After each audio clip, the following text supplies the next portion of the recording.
The clock had stopped, which in itself was not remarkable. Clocks, like people, were prone to moments of stillness that required explanation only if one insisted upon them. In the window of Hargreaves and Sons, though no sons had been involved for at least 20 years, the clock had ceased its patient marking of the afternoon at precisely 17 minutes to 4. It was Mrs. Ellery who first noticed. She had paused, not because of the clock, but because of the reflection. One rarely saw one's own face in the glass of a shop window without considering it briefly, and Mrs. Ellery was not a woman to forego such opportunities for quiet assessment. Her hat was set correctly, she believed, though perhaps with a degree of determination that suggested she had adjusted it more than once already that day. It was while confirming this that she saw the hands of the clock. "Dear me," she said, though there was no one immediately beside her to receive the observation. The street continued its ordinary business. A bicycle passed with the soft complaint of a chain neglected for several weeks. The butcher's assistant across the way rearranged sausages with a gravity that implied consequence. A door closed somewhere with unnecessary firmness, as doors sometimes do when no particular emphasis is intended. Mrs. Ellery looked again. 17 minutes to 4, she said, this time as if the clock might hear, reconsider, and correct itself. The clock did not. She might have moved on. There was nothing binding her to the observation, yet there was, in the nature of stopped things, a quiet insistence that resisted dismissal. It suggested interruption. It suggested, if one permitted the thought that something had occurred which ought not to have done. The shop door was closed. This was less usual. Mr. Hargreaves conducted his business alone, with a preference for routine that bordered on principle. He did not close the shop before 5. Not for weather, not for custom, not for what he referred to with a dismissive movement of the hand, as unnecessary circumstances. He believed a closed door discouraged trade, and he held this belief with the conviction of a man who had never been persuaded otherwise. Mrs. Ellery stood for another moment, as though the situation might resolve itself if given sufficient patience. It did not. She adjusted her gloves instead, which was a thing she did when thinking. Across the street, Miss Carter had begun to observe her. Miss Carter did not cross immediately. She was a woman who believed in gathering context before committing to action, and Mrs. Ellery's stillness had about it a quality that was, in its quiet way, informative. After a measured interval, she crossed. "Good afternoon," said Miss Carter, with the mild tone of one who had not yet decided what the afternoon required. "Good afternoon," Mrs. Ellery replied without turning. "The clock has stopped." Miss Carter followed her gaze. "Yes," she said after a moment. "So it has." They stood together, each considering what the other had already considered. "It is unusual," Mrs. Ellery added, though not as though she required agreement. "Mr. Hargreaves is not one for irregularity," Miss Carter said. "One might say he has made a study of avoiding it." "He resists most things," Mrs. Ellery agreed, "including, on occasion, improvement." There was a brief pause in which both women considered whether this required elaboration. It did not. "The door is closed," Miss Carter observed. "Yes." "Before 5. "Yes." They regarded the door with the patient attention of those who have encountered obstruction before and know better than to rush it. It did not open. "Perhaps he has stepped out," Miss Carter offered. "Without winding the clock?" said Mrs. Ellery. Miss Carter inclined her head. "It would be unlike him." "Very." A man passed behind them, hesitated as though weighing involvement, and continued. The moment had not yet acquired sufficient definition to justify participation by someone without prior claim to it. "Shall we?" Miss Carter began, though she did not complete the sentence. Mrs. Ellery had already moved. The handle of the shop door offered brief resistance, as though uncertain whether to permit entry under altered circumstances. Then it yielded with a faint concession, as things do when they have run out of argument. The bell above the door did not ring. Neither woman said so at once, but both noticed. Inside, the shop presented its usual arrangement, watches in careful rows, each suggesting its own quiet interpretation of the hour. Clocks of varying sizes, each with a modest claim to authority. A glass counter polished to a degree that implied vigilance rather than vanity. Everything at first inspection was as it should be. Behind the counter, Mr. Hargreaves was seated. He appeared, at first glance, to be resting, his head inclined slightly to one side, as though he had been considering a point of some delicacy and had elected to defer its resolution. "Mr. Hargreaves?" Miss Carter said. He did not respond. Mrs. Ellery did not step forward immediately. There was, in the precise arrangement of the scene, a quality that discouraged haste. Movement, one felt, ought to be justified before being taken. "Mr. Hargreaves?" she said, with a firmness that conveyed expectation without alarm. Still nothing. Miss Carter moved first with care. She approached the counter, placed her hand upon it lightly, leaned just enough to see his face more clearly, then straightened. "Well," she said. It was not an exclamation. It was, rather, a conclusion arrived at without pleasure. Mrs. Ellery joined her. There are moments when understanding does not arrive as a shock, but as a quiet adjustment. Something shifts, and the arrangement of things is no longer quite what it was, though nothing visible has moved. Mr. Hargreaves was not resting. "Dear me," Mrs. Ellery said again, though this time the remark found its proper place, and sat there without apology. Miss Carter nodded. "Yes," she said, "quite." They stood for a moment in a silence that was not entirely empty. It contained, among other things, the shared recognition that action would now be required, and that such action would inevitably involve other people. "Someone must be informed," Miss Carter said. "Yes. Properly. Of course." Neither moved. There was, in both of them, a reluctance to disturb the arrangement further. It was not sentimentality, precisely. It was something closer to respect for a situation that had not yet fully declared itself. "The clock," Mrs. Ellery said suddenly. Miss Carter looked. The stopped clock in the window remained at 17 minutes to 4. It had not reconsidered. "Do you suppose?" Miss Carter began. "I do not suppose anything," Mrs. Ellery said, with a decisiveness that suggested she was, in fact, beginning to do exactly that. "But it is notable." "Yes," Miss Carter agreed. "It is." From outside, the muted sounds of the street continued. Life, as it was inclined to do, proceeded without consultation. Inside, the shop held its stillness with a composure that would have pleased Mr. Hargreaves had he been in any position to appreciate it. Miss Carter moved toward the door. "I shall fetch someone," she said. "Yes," Mrs. Ellery replied. "That would be best." The bell did not ring as she opened it. Mrs. Ellery remained where she was, her gaze returning once more to the clock in the window. 17 minutes to 4, she said quietly.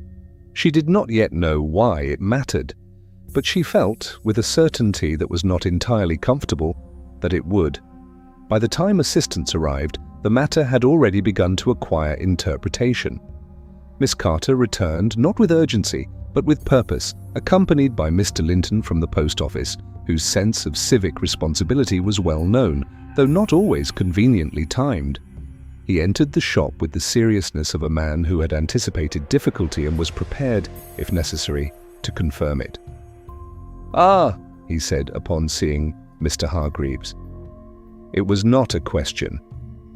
It was the sound a man makes when he has been expecting something and found it. "No one has touched anything," Miss Carter said, in a tone that carried both reassurance and mild instruction. "Quite right," Mr. Linton replied, though his eyes had already begun a discreet survey of the room, as though the objects might rearrange themselves if left insufficiently supervised.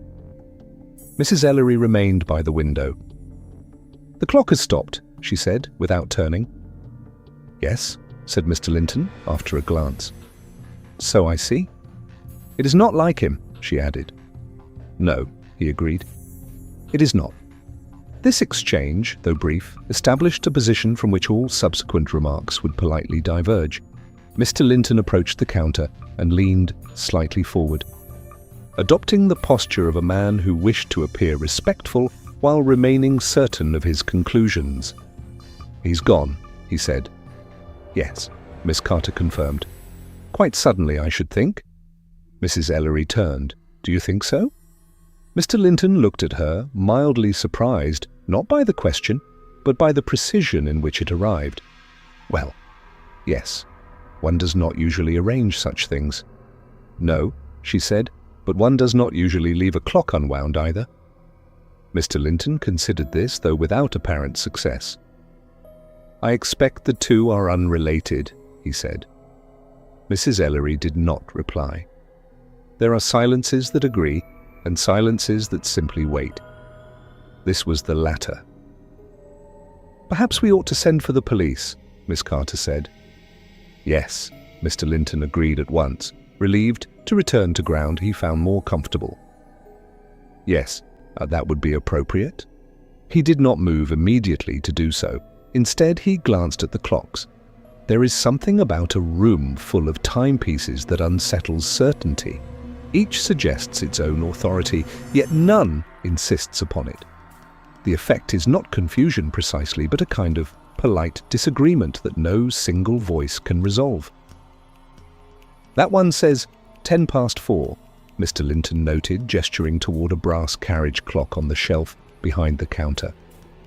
"And that one says nearly past," Miss Carter added, indicating a wall clock whose pendulum continued its steady industry, apparently undisturbed by the circumstances surrounding it. Mrs. Ellery turned. "Yes," she said. "But the one in the window has stopped." "We have established that," Mr. Linton said, with a trace of impatience. "It has stopped at a particular time," she said. "Clocks stop. It is what they do when they are not attended to." Mrs. Ellery regarded him with the mild interest she reserved for statements that were almost correct.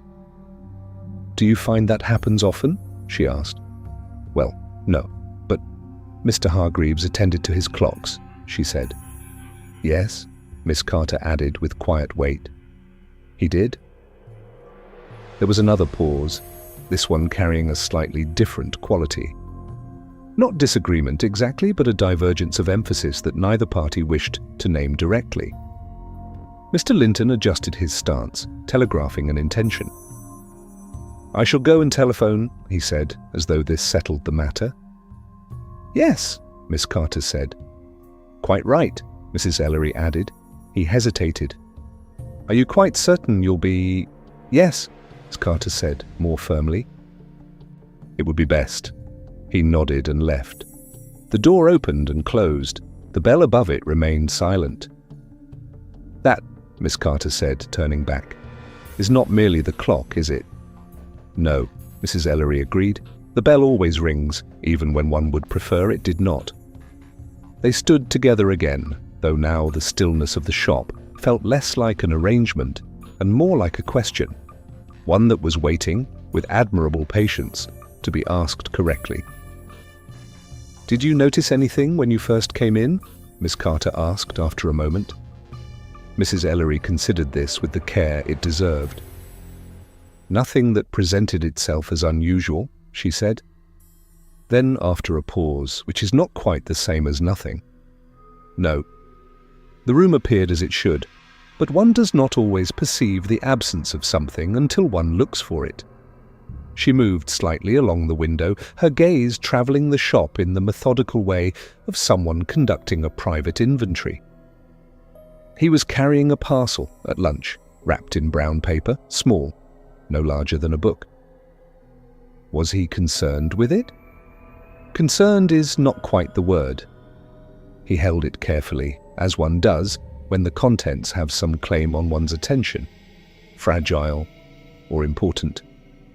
"Or both," Miss Carter said. "Yes, or both." The voices outside had begun to accumulate, quietly, with the unhurried efficiency of a village that has sensed something worth gathering around. "They will want to come in," Miss Carter said. Yes. We ought to prevent that. Yes. Mrs. Ellery stepped behind the counter, not toward Mr. Hargreaves, but to the counter's surface itself. She examined it with an attention that Miss Carter observed without comment. There is no key, Mrs. Ellery said. No key? He kept it here, for the drawer. It is not here now. Could it have been moved? Yes, Mrs. Ellery said, looking briefly at Mr. Hargreaves, then back at the empty space. But not by him. Miss Carter moved toward the door with the calm decisiveness of someone exercising an authority she had not been formally granted, but considered entirely reasonable under the circumstances. Please, she said, to the gathering outside, her tone carrying a measured authority that required no volume. There is nothing to be done at present. The police have been sent for. There was a brief hesitation, the collective recalibration of people who had arrived with expectations, followed by the subtle reshaping of the group into one that was waiting rather than observing. The distinction mattered to Miss Carter, and the group seemed to sense this. She closed the door. The bell offered no comment. Inside, the clocks maintained their quiet disagreement. Mrs. Ellery returned to the window. 17 minutes to 4, she said, though now the words held less curiosity and more concentration. Miss Carter joined her. You think it matters? She said. Yes. In what way? Mrs. Ellery did not answer immediately. She looked at the small crowd, then at the silent bell, then at the unmoving hands. I think, she said at last, that someone will say it does not. Miss Carter glanced at her. And you will disagree? Yes, Mrs. Ellery said, with a gentleness that did not soften the certainty beneath it. I believe I shall. It was some time before anyone of official standing arrived, and during that interval the village arranged itself with surprising efficiency into the business of interpretation. Mr. Penfold arrived first, entering not with confidence, but with the cautious insistence of a man who has concluded that his presence is probably justified and is still hoping someone will confirm it. I heard, he began, stopping just inside. Yes, Miss Carter said, sparing him the necessity of completion. It is quite true. He removed his hat, not from habit, but because the room seemed to require it. I saw him this morning, he said. Quite as usual. So did I at lunch, Mrs. Ellery replied. Nothing out of the ordinary. He paused, then amended this with a care that was, for Mr. Penfold, unusually precise. That is to say, he seemed himself, though perhaps more occupied than usual. Mrs. Ellery turned. In what way? He was attending to the clock, the large one, in the window. He indicated it with a brief gesture. He had it in his hands, or nearly. I did not stay to observe the outcome, but he was standing on that stool. He pointed to a small wooden step near the back, angled slightly as though it had last been used without attention to its final position. Miss Carter approached the window clock, examining it without touching. There is no sign that it has been moved recently, she said. No, Mrs. Ellery agreed, which suggests either that it was replaced with great care or that it was not removed at all. Mr. Penfold frowned. But I am quite sure. I do not doubt your certainty, Mrs. Ellery said, with a kindness that managed not to undermine the correction. Only the circumstances in which it was formed. This had the effect of causing Mr. Penfold to reconsider his position without quite abandoning it.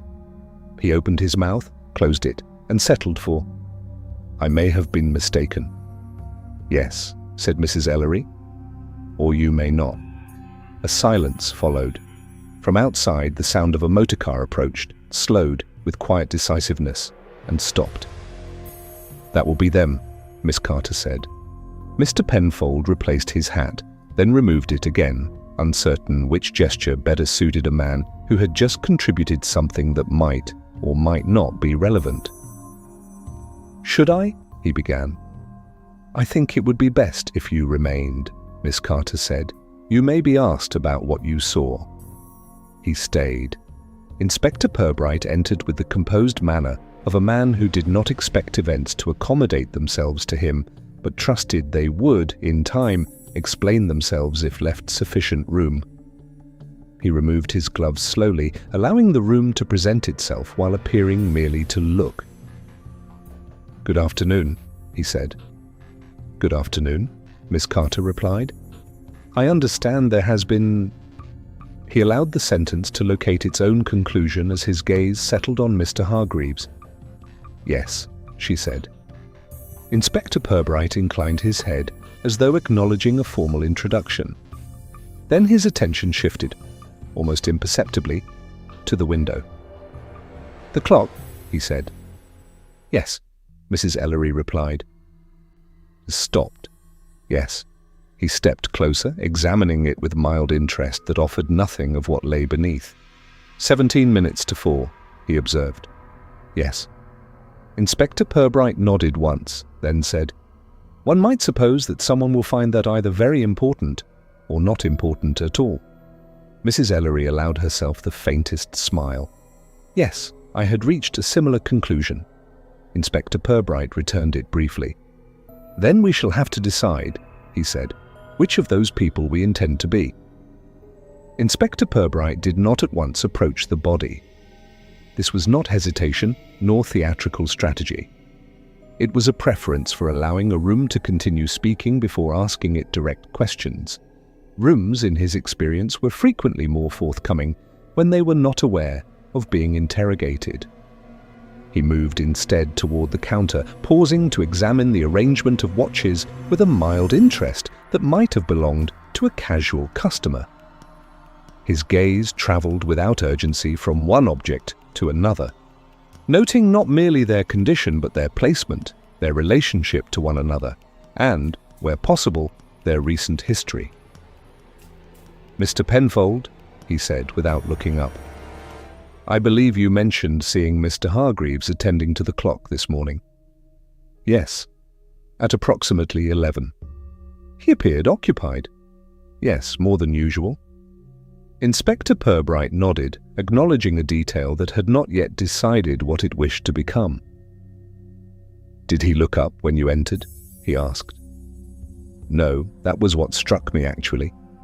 He always acknowledged one's presence, even if only to imply that one ought not to expect immediate attention.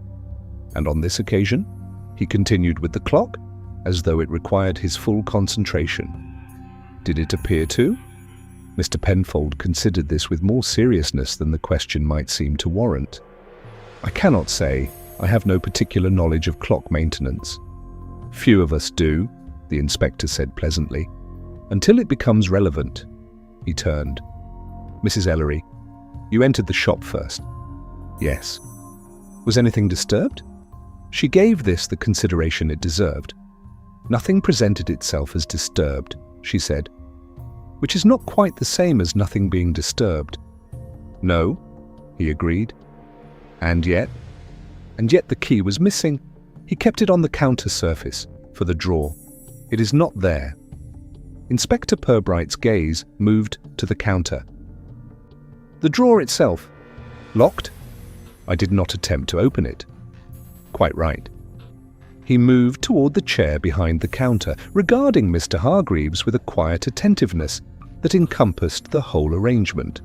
The angle of the chair, the position of the hands, the particular quality of the surrounding space. After a moment, he straightened. "Dr. Hale will confirm," he said, "but I see nothing here that contradicts the obvious."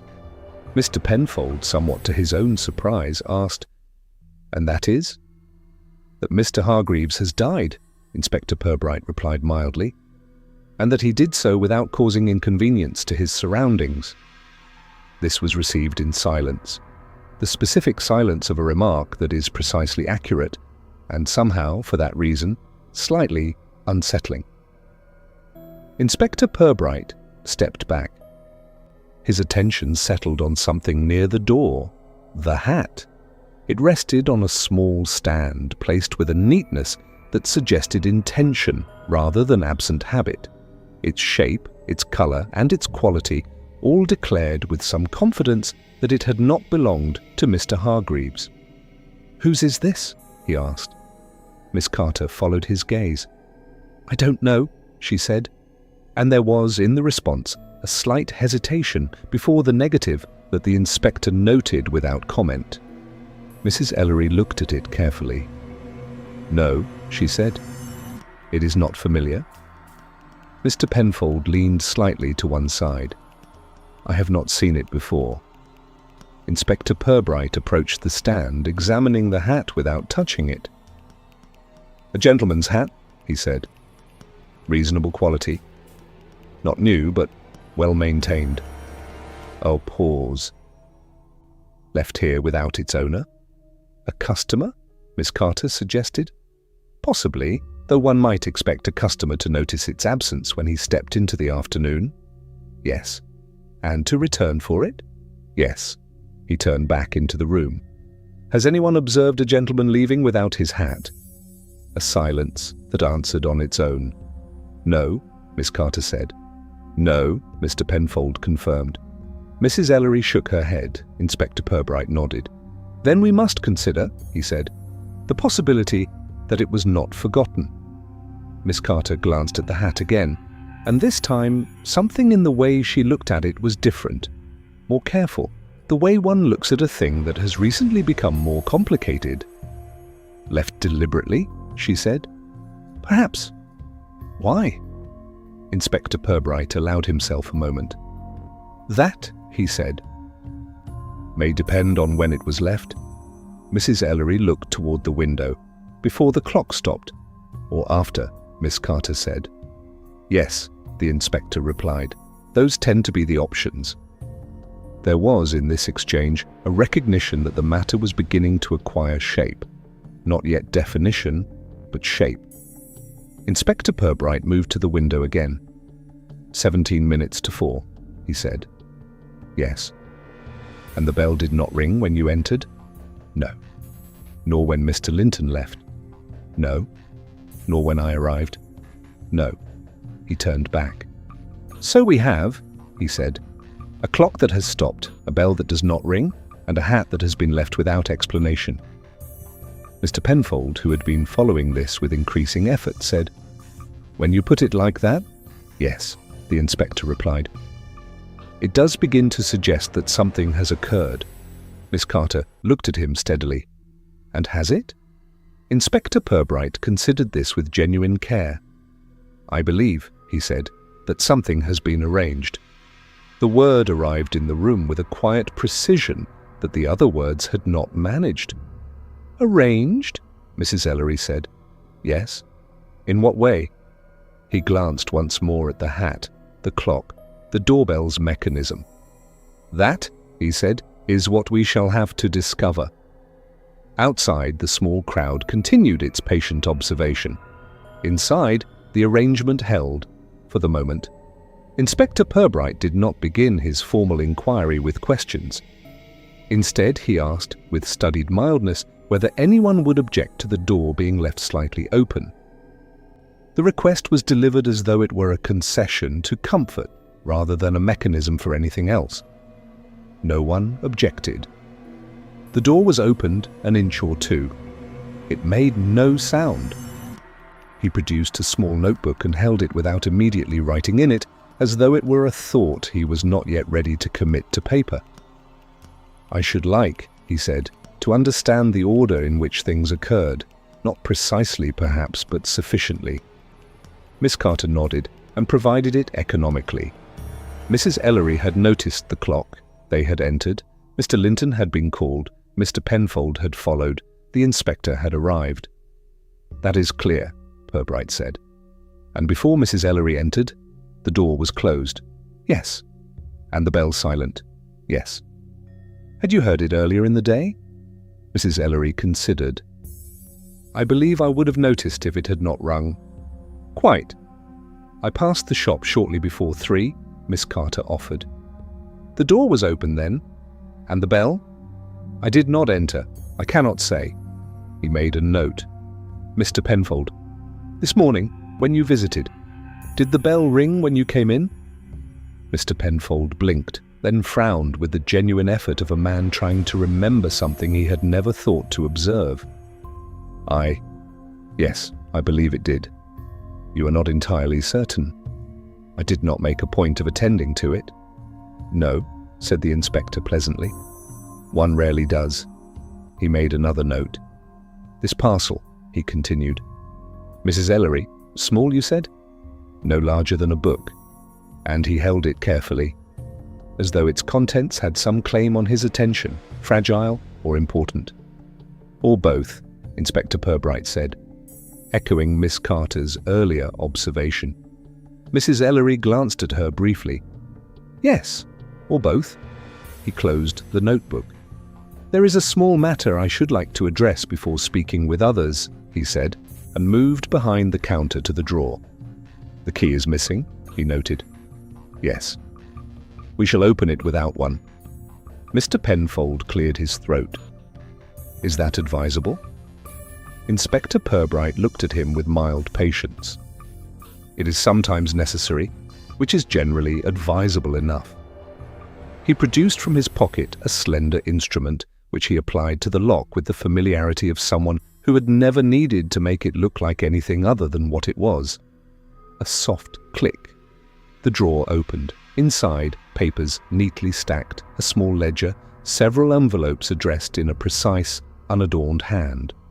He did not immediately touch anything, giving the contents the courtesy of his observation first. "Accounts," he said, lifting the ledger. "Regular, methodical." He replaced it. "Nothing obviously irregular." He selected one of the envelopes, no return address. He opened it with care. Inside, a single sheet. He read it. He returned it to the envelope and returned the envelope to the drawer. Miss Carter waited a measured interval. "Well?" she said. "It appears," he said, "to be a note." "Yes," she replied. "We had formed that impression." Inspector Purbright inclined his head with the faint appreciation of someone who has been neatly deflated. "There is nothing here," he said, closing the drawer, "that explains the absence of the key, which suggests the key may be of more interest than what it was used to secure." "Mrs. Purbright," Ellery looked at him directly. "You think it was taken deliberately?" "Yes." "By someone who wished to remove it?" "Yes." Mr. Penfold shifted. "That seems rather self-evident." "Yes," Inspector Purbright agreed. "It often does. That is rather the point of it." He approached the hat again, lifted it, noting, without announcing, that it was slightly heavier than its appearance suggested. He turned it, examined the lining, worn in the regular way of a hat with a history, but unnamed, uninitialed, unidentified. "No name," he said. "No." "No indication of ownership?" "No." He replaced it on the stand with the same care with which he had lifted it. "Then we must suppose," he said, "that its owner is either unknown to us or known in a way that has not yet been acknowledged." Miss Carter absorbed this. "You think someone here recognizes it?" "I think it would be unusual if no one did." There was a pause, the kind that distributes itself across a room rather than between two people. Inspector Purbright moved toward the door. "I shall speak with those outside," he said, "individually." Then, pausing, "One more question. When you entered the shop, either of you, did you notice the position of the hat?" Miss Carter frowned slightly. "I cannot say." Mrs. Ellery considered it with genuine effort. "It was there," she said at last. "But I did not think to observe it." "No," he said. "One rarely observes what has been placed precisely where one expects to find it." He stepped outside, closing the door gently. The bell did not ring. Inside, the clocks continued their separate accounts of the hour. Mrs. Ellery looked once more at the window. "It is not only the time," she said. Miss Carter turned. No, it is the decision to notice it." She paused. "Someone stopped that clock and in doing so gave us something to look at." Miss Carter studied her. "And in giving us something to look at, they gave us something to look away from," Mrs. Ellery said. Outside, Inspector Purbright began his polite inquiries. Inside, the arrangement waited, and in waiting, revealed a little more of itself. Inspector Purbright spoke with those outside singly, in a conversational manner that encouraged recollection, without quite inviting invention, though it did not prevent it entirely. Mr. Linton was first. "I telephoned at once," he said, with the composed satisfaction of a man whose actions could be arranged into reliable sequence. "As soon as it became clear." "And before that?" "When you entered?" "The two ladies were already there. Nothing had been touched. I made a point of establishing that." "The hat? You noticed it?" Mr. Linton brightened slightly. "Yes."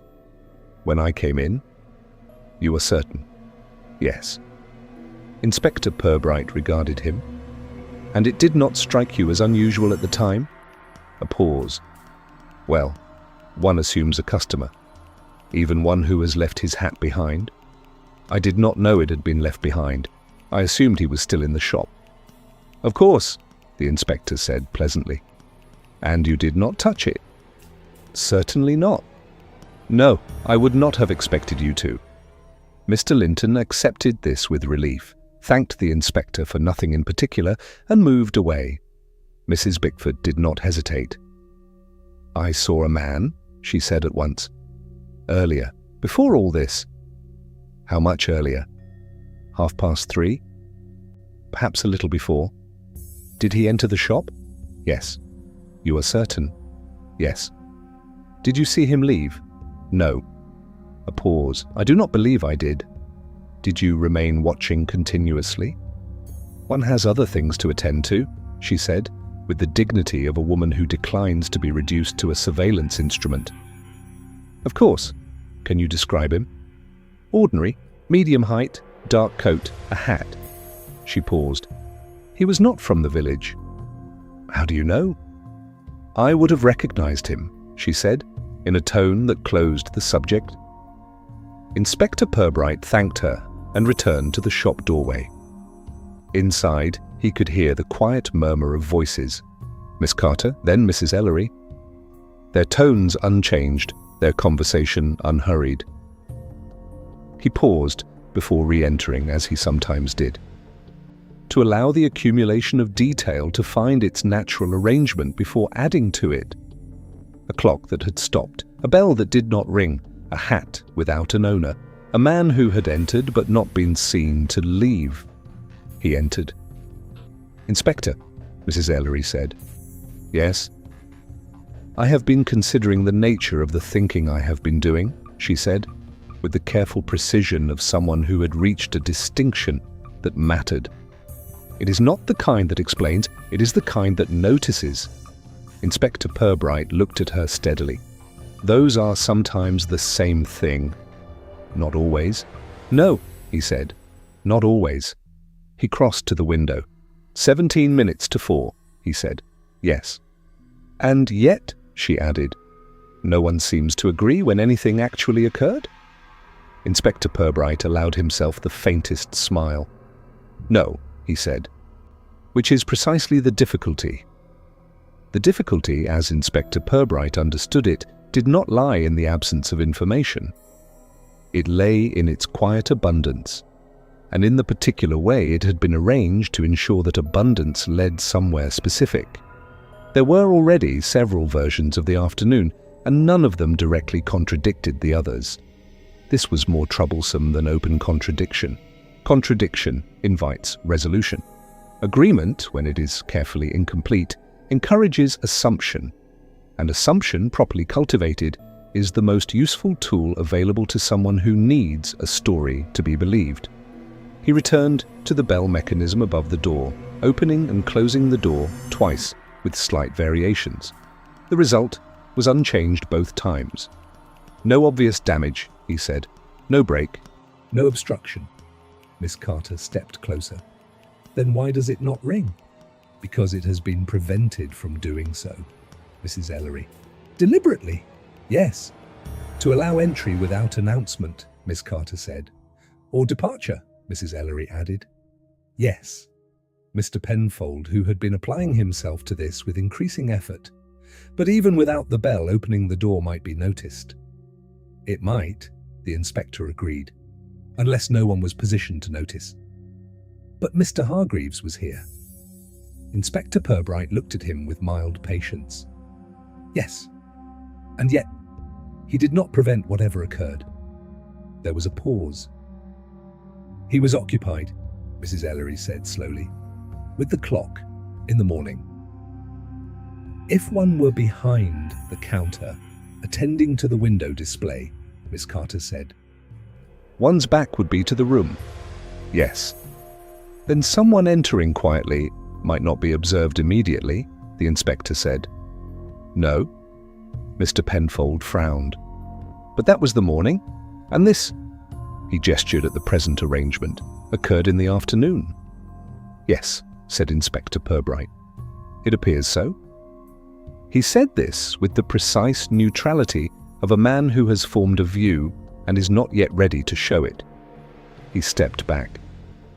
There is another possibility, he said. The bell was silenced not to permit entry, but to prevent departure from being noticed. Miss Carter's head tilted slightly. A visit that was not meant to be remembered. Possibly. Or a departure at a particular moment, Mrs. Ellery said. When being heard would have mattered. Mr. Penfold with a sudden effort that surprised everyone, including himself. When Mr. Hargreaves would have called out.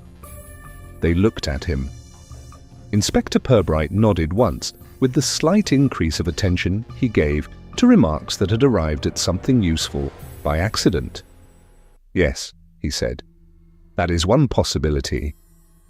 Mr. Penfold seemed faintly astonished at his own contribution, and wisely said nothing further to dilute it. Inspector Purbright moved to the window once more. If one wished to suggest, he said, that something had occurred at a particular time, one might stop the clock, Miss Carter said, and suggest a visitor had been present. One might leave the hat, Mrs. Ellery said, and suggest a reason for the visit. One might take the key, Miss Carter finished, to imply something had been removed. Inspector Purbright looked at the three elements in sequence: the clock, the hat, the empty place on the counter. An explanation, he said, constructed from available materials. An afternoon visitor arriving at 17 minutes to 4, letting himself in without the bell, taking something from the drawer and departing without being seen. And Mr. Hargreaves dying of the shock or the confrontation, Mr. Penfold offered with recovered confidence. Yes, the inspector said. That would be the story. Is it not true? Mr. Penfold asked. Inspector Purbright regarded the room once more, as though checking whether he had overlooked anything. No, he said. It is not. He closed his notebook. I believe, he said, that we have been considering the wrong part of the day. He did not immediately explain himself further. Instead, he returned to the window clock. Standing before it with the same mild attention he had given it throughout. Then he turned back. Mr. Hargreaves opened the shop at 9, he said. He wound the clocks, all of them. Yes, Miss Carter confirmed, without exception. And they have continued to run? Yes. All except one? Yes. Which Mr. Penfold observed him attending to at approximately 11. Yes, Mr. Penfold said, more firmly now. Inspector Purbright allowed a small pause, and which was, at that time, in his hands. Mr. Penfold. Yes. Which means it was, at that time, functioning, or at minimum, capable of functioning. It had not yet stopped. No, Mrs. Ellery said slowly. Inspector Purbright walked the room slowly. So, he continued, if the clock stopped at 17 minutes to 4, it stopped sometime between 11 in the morning and the present. And it was stopped deliberately. It's not by mechanical failure, not by neglect, but by hand. Miss Carter. Yes. And the other clocks were not. No. The other clocks wound at 9 have continued all day without interruption.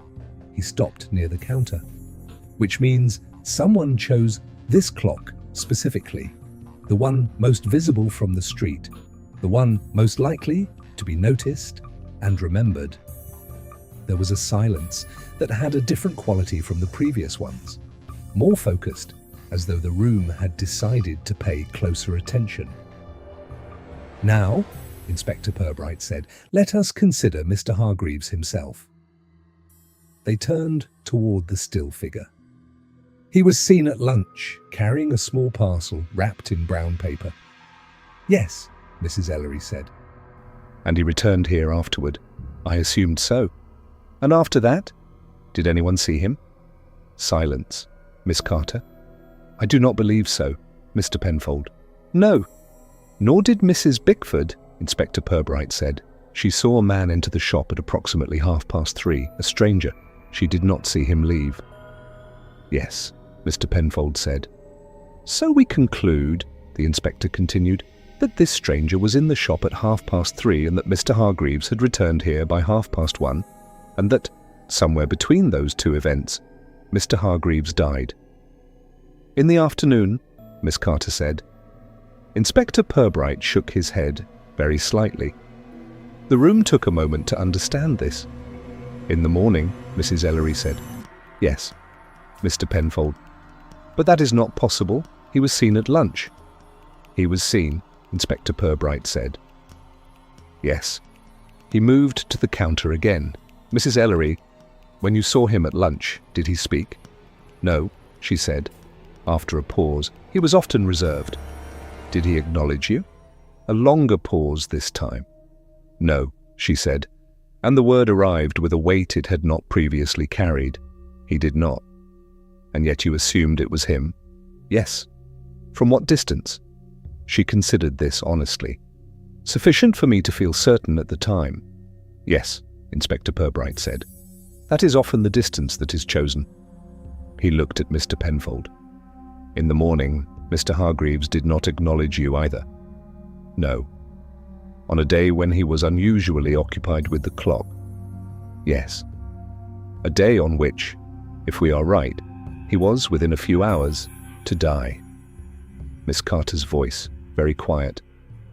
"You think someone was already here?" "In the morning?"